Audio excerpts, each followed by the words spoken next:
Hello student, I am Sonam. Welcome back to my YouTube channel Apna Vidyalaya. आज के इस video में हम आप सभी को बताएंगे हिंदी में गद्यांश और पद्यांश के प्रश्नों को कैसे हल करना है। ठीक है, जो गद्यांश और पद्यांश होता है वो आप सभी के हिंदी में 6 नंबर के आते हैं, यानी कि 12 नंबर का क्वेश्चन आप सभी के बोर्ड एग्जाम में सिर्फ गद्यांश और पद्यांश से आता है। ठीक है, तो आप सभी को गद्यांश और पद्यांश के जो प्रश्न होते हैं उसके आंसर आप सभी को किस तरह से लिखना है और वो आप सभी के इस बोर्ड के पेपर में किस तरह से आते हैं। ठीक है, आज के इस वीडियो में हम आपको सब कुछ बताएंगे और आपको ट्रिक से कैसे लिखना है। ठीक है, ट्रिक से भी लिखने बताएंगे। ठीक है, और गद्यांश और पद्यांश के क्वेश्चन के आंसर एक टॉपर स्टूडेंट किस तरह से अपने बोर्ड एग्जाम में हिंदी के पेपर में लिखता है जिससे उसको पूरे के पूरे 12 नंबर मिलते हैं। ठीक, तो आप लोग इस वीडियो को बिना स्किप किए लास्ट तक देखिएगा। यहाँ पे हम आपको बिल्कुल लिख करके सब कुछ बताएंगे। तो यहाँ पे देखिए आप सभी की हिंदी के बोर्ड के पेपर में ठीक है इस तरह से आता है गद्यांश। अब यहाँ पे देखिए 2 गद्यांश रहेंगे, क और एक इस तरफ है। ठीक है, ख।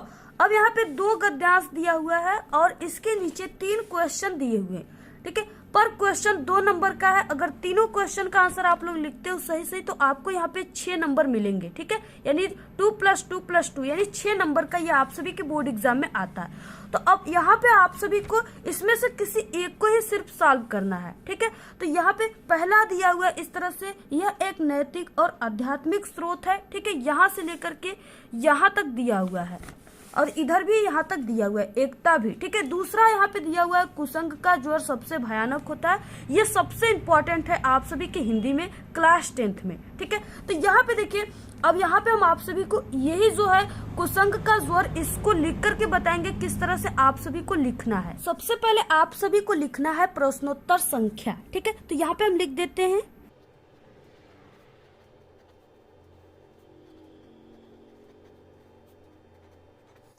और यहाँ पे क्वेश्चन था।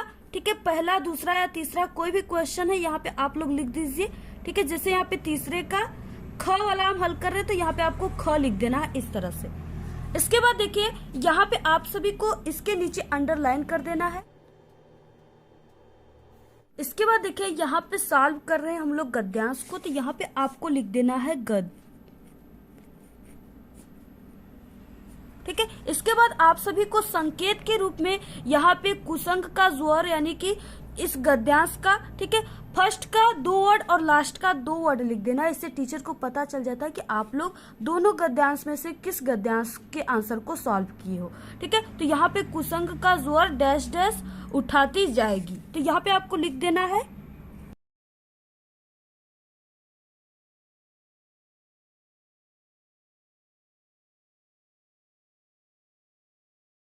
तो यहाँ पे देखिए इस गद्यांश के नीचे 3 क्वेश्चन दिया हुआ है। तो सबसे पहला क्वेश्चन है कि उपर्युक्त गद्यांश का संदर्भ लिखिए। ठीक है, तो पहला क्वेश्चन है तो यहाँ पे आपको इस तरह से पहला लिख देना है। ठीक है, और यहाँ पे संदर्भ हेडिंग डाल देना है। ठीक है, इसके नीचे आप सभी को इस तरह से अंडरलाइन भी कर देना है। इसके बाद देखिए ये जो गद्यांश दिया हुआ है ये आपके क्लास 10th हिंदी के, ठीक है, पहला पाठ यानी मित्रता पाठ से लिया गया है और इसके लेखक आचार्य रामचंद्र शुक्ल है। तो आपको संदर्भ में यही चीज लिखना है, तो आपको इस तरह से लिख देना। अब देखिए आपको संदर्भ किस तरह से लिखना है, एक टॉपर स्टूडेंट किस तरह से लिखते हैं। ठीक है, तो सबसे पहले आपको लिखना है प्रस्तुत, ठीक है, गद्यांश, क्योंकि हम गद्य को सॉल्व कर रहे हैं तो आपको गद्यांश लिखना है, हमारी पाठ्य पुस्तक।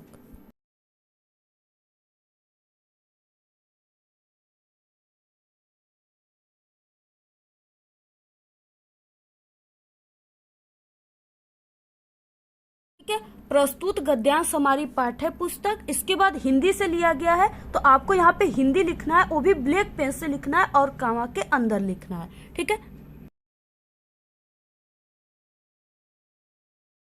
इसके बाद ठीक है इतना लिखने के बाद अब ये जो खंड है ये गद्य खंड है, तो यहाँ पे आपको लिख देना है गद्य खंड। गद्य खंड में संकलित, ठीक है, गद्य खंड में संकलित। इसके बाद जो पाठ है उसको आपको ब्लैक पेन से कामा के अंदर लिखना है। तो ये जो पाठ है गद्यांश लिया गया है ये मित्रता पाठ से है, तो आपको लिख देना है मित्रता। ठीक है, ब्लैक पेन से लिखना है, मित्रता नामक पाठ से लिया गया है।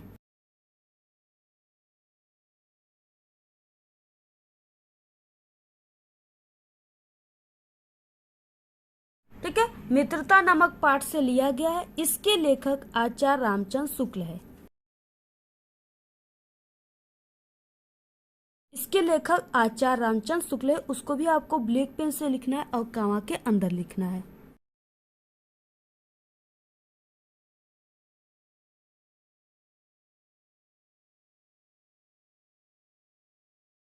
इस तरह से आप सभी को क्या करना है, पहले क्वेश्चन का आंसर लिखना है, यानी संदर्भ को इसी तरह से लिखना है जैसे यहाँ पे हमने लिखा है और ब्लैक पेन का यूज किया है, कामा लगाया, उसी तरह से आपको लिखना है, तभी आपको पूरे के पूरे 2 नंबर मिलेंगे।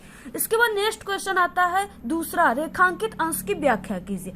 अब देखिए आपको रेखांकित अंश की व्याख्या में क्या होता है, सबसे पहले आपको रेखांकित अंश की व्याख्या हेडिंग डाल देना है, दूसरा डाल करके, ठीक है, यहाँ पे दूसरा डालकर आपको रेखांकित अंश की व्याख्या हेडिंग डाल देना। इसके बाद देखिए सबसे पहले हम आपको बता दें ये रेखांकित अंश की व्याख्या क्या होता है, ठीक है।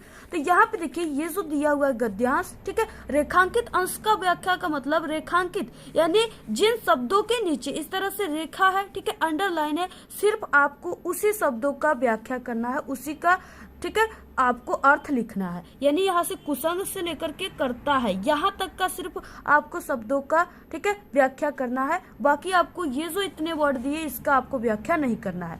तो यहाँ पे देखिए आपको किस तरह से अब लिखना है, पे आपको रेखांकित अंश की व्याख्या हेडिंग डालना है, ठीक है। इसके बाद आपको इस तरह से अंडरलाइन कर देना है दूसरा यहाँ पे लिखने के बाद।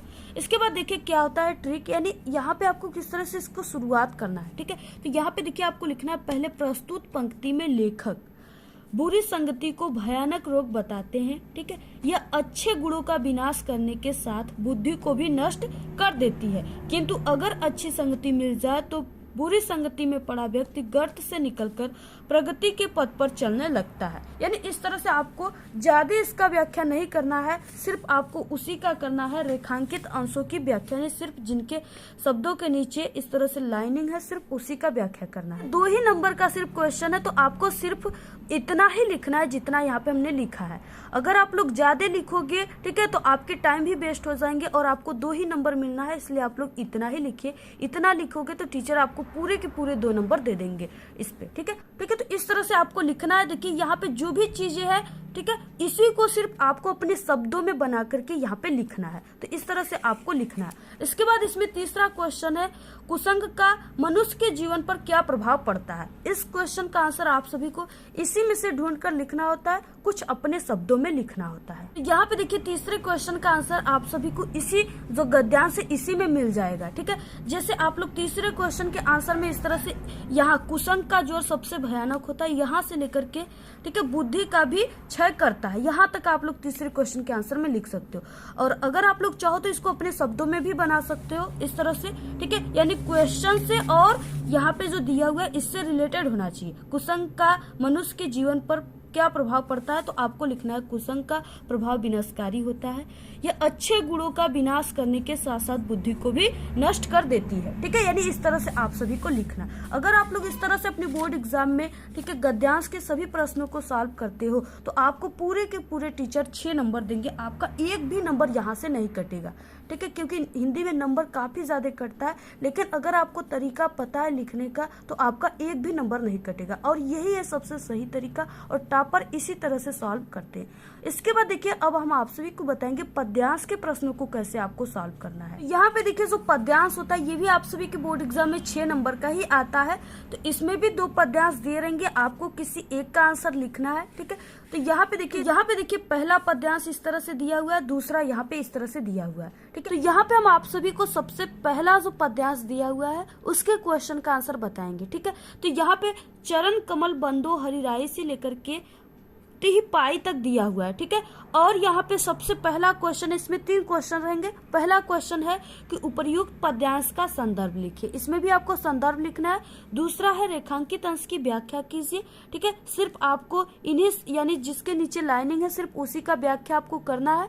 इसके बाद तीसरा है किसकी कृपा से लंगड़ा व्यक्ति पर्वत लांघ जाता है, ठीक है। और तीसरा क्वेश्चन ये है, तो आपको इसका आंसर किस तरह से अब लिखना है। आपको सबसे पहले प्रश्नोत्तर संख्या डाल देना है, इसके बाद पद सॉल्व कर रहे हैं तो यहाँ पे आपको पद डाल देना है संकेत के रूप में। उसके बाद यहाँ पे क्या था, यानी जो आपका पद्यांश था उसके आगे के 2 वर्ड और पीछे के 2 वर्ड लास्ट के, ठीक है। चरण कमल डैश डैश तिह पाई तक आपको लिख देना है, ठीक है। यहाँ से चरण कमल डैश डैश आपको यहाँ पे तिह पाई तक लिख देना है, इस तरह से यहाँ पे, ठीक है। इसके बाद संदर्भ पहले क्वेश्चन में था तो आपको इस तरह से पहला लिख करके संदर्भ लिख देना है। इस तरह से आपको संदर्भ हेडिंग डालने के बाद लिखना है प्रस्तुत पद्यांश हमारी पाठ्य पुस्तक हिंदी काव्य खंड, ठीक है। क्योंकि हम लोग ये पद्यांश जो है ये काव्य खंड से है और हम लोग लिख रहे हैं पद्यांश, तो यहाँ पे आपको लिख देना है काव्य खंड के। और ये जो चरण कमल है, ठीक है, ये पद से लिया गया है, तो यहाँ पे आपको काव्य खंड के पद नामक पाठ से लिया गया है या काव्य खंड में संकलित पद नामक पाठ से लिया गया है, ठीक है। इस पाठ के रचयिता सूरदास जी हैं, तो इस तरह से आप सभी को लिखना है जैसे यहाँ पे हमने लिखा हुआ है। इसके बाद आपको रेखांकित अंश की व्याख्या हेडिंग डालना है और इसके बाद देखिए जिस शब्दों के नीचे रेखांकित किया गया था सिर्फ आपको उसी का व्याख्या करना है। तो इस तरह से मैं उस ईश्वर के कमलवत चरणों की वंदना करता हूँ जिनकी कृपा से, ठीक है, लंगड़ा व्यक्ति पर्वत पर चढ़ जाता है, अंधे को सब कुछ दिखाई देने लगता है, बहरा व्यक्ति सुनने लगता है, गूंगा व्यक्ति बोलने लगता है और निर्धन व्यक्ति सिर पर छत धारण कर चलने लगता है, ठीक है। इस तरह से आपको क्या करना है, रेखांकित अंश की व्याख्या करना है। इसके बाद इसमें एक क्वेश्चन है, उसका आंसर आपको किस तरह से लिखना है। देखिए इसमें तीसरा क्वेश्चन है, किसकी कृपा से लंगड़ा व्यक्ति पर्वत लांघ जाता है, ठीक है। तो यहाँ पे देखिए जा की कृपा पहु गिरी लांघे, ठीक है, इस तरह से। तो यहाँ पे जो है यहाँ पे भगवान ईश्वर की बात की गई है, तो यानी कि ईश्वर की ही कृपा से जो लंगड़ा व्यक्ति है वो क्या करता है, पर्वत को लांघ जाता है। तो इसका आंसर क्या हो जाएगा, इस तरह से लिख करके आपको बताएंगे। देखिए तीसरा आपको लिख देना है। इसके बाद ईश्वर की जब कृपा होती है तो लंगड़ा व्यक्ति पर्वत लांघ जाता है, ठीक है। इस तरह से आप सभी को लिखना है। अगर आप लोग इस तरह से लिखते हो तो आपको पद्यांश में भी पूरे के पूरे 6 नंबर मिलेंगे। तो इसी तरह से आप सभी को, ठीक है, क्लास 10th हिंदी में गद्यांश और पद्यांश के प्रश्नों का उत्तर इसी तरह से अगर आप लोग लिखोगे तभी आपको पूरे के पूरे 12 नंबर मिलेंगे, ठीक है। और टॉपर इसी तरह से बोर्ड एग्जाम में लिखते हैं, तो आप लोग भी इसी तरह से लिखिएगा, आपका एक भी नंबर नहीं कटेगा, ठीक है। और आप सभी को क्लास 10th हिंदी की संपूर्ण तैयारी हमारे चैनल पे कराई गई है। अगर आप लोग नहीं देखे हो, ठीक है, तो हिंदी के प्लेलिस्ट से देख लीजिए या आप लोग, ठीक है, कमेंट करोगे तो वहां पे भी हम आपको लिंक सेंड कर देंगे। और आप लोग हमारे टेलीग्राम चैनल को जरूर ज्वाइन कीजिए, उसका लिंक भी आपको इस वीडियो के डिस्क्रिप्शन में मिल जाएगा, ठीक है। और ये जो पेपर है इसकी पूरी वीडियो हमने हल सहित बना चुका है, अगर आप लोग नहीं देखे हो तो आप लोग हमारे चैनल पे वीडियो है आकर देख लीजिए, ठीक है। अभी हमने 2 दिन ही हो रहा है इसके पूरे आंसर को बताया है, तो आप लोग जरूर देखिए। अगर आप सभी को बोर्ड एग्जाम में हिंदी की कॉपी कैसे लिखे इस टॉपिक पे वीडियो चाहिए तो आप लोग जरूर कमेंट करके बताइएगा, ठीक है। हम आप सभी को तुरंत वीडियो प्रोवाइड करा देंगे। अगर आप लोग किसी भी सब्जेक्ट में कमजोर हो और आप लोग बोर्ड एग्जाम में पास होना चाहते हो, ठीक है, तो हमारे चैनल पे सभी विषय में बोर्ड एग्जाम में पास होने की बहुत ही अच्छी और जबरदस्त ट्रिक की वीडियो अपलोड है सभी विषय में, ठीक है। मैथ, इंग्लिश, कोई भी सब्जेक्ट है सभी विषय में पास होने की ट्रिक है, हिंदी में भी पास होने की ट्रिक है। तो अगर आप लोगों की तैयारी नहीं हुई है और आप लोग बोर्ड एग्जाम में पास होना चाहते हो तो आप लोग हमारे उन सभी ट्रिक की वीडियो देख लीजिए, आप लोग पास ही नहीं बल्कि एक अच्छे नंबर लाओगे। इसी वीडियो के लास्ट में भी आप सभी को वो 4 वीडियो दिखेंगे, उस पर क्लिक करके आप लोग देख सकते हो, ठीक है। और आप लोग हमारे चैनल पे विजिट करके सभी क्लास 10th पूरे सब्जेक्ट की तैयारी कीजिए, आप सभी का बोर्ड एग्जाम में 95% बिल्कुल पक्का है। तो आपको ये वीडियो कैसा लगा? अगर वीडियो पसंद आए तो एक बड़ा सा लाइक कर दे, चैनल पे नए तो सब्सक्राइब जरूर करें। आप लोग इस वीडियो को ज्यादा से ज्यादा अपने सभी दोस्तों में शेयर कीजिए। हमारे चैनल पे बोर्ड एग्जाम से रिलेटेड कई इंपॉर्टेंट ट्रिक और टिप्स की वीडियो अपलोड है। आप लोग अगर विजिट नहीं किए तो एक बार आप लोग हमारे चैनल पे विजिट जरूर करें। तो आज के इस वीडियो में सिर्फ इतना ही। आप लोग कमेंट करना बिल्कुल ना भूले। Thanks, all the very best, bye bye.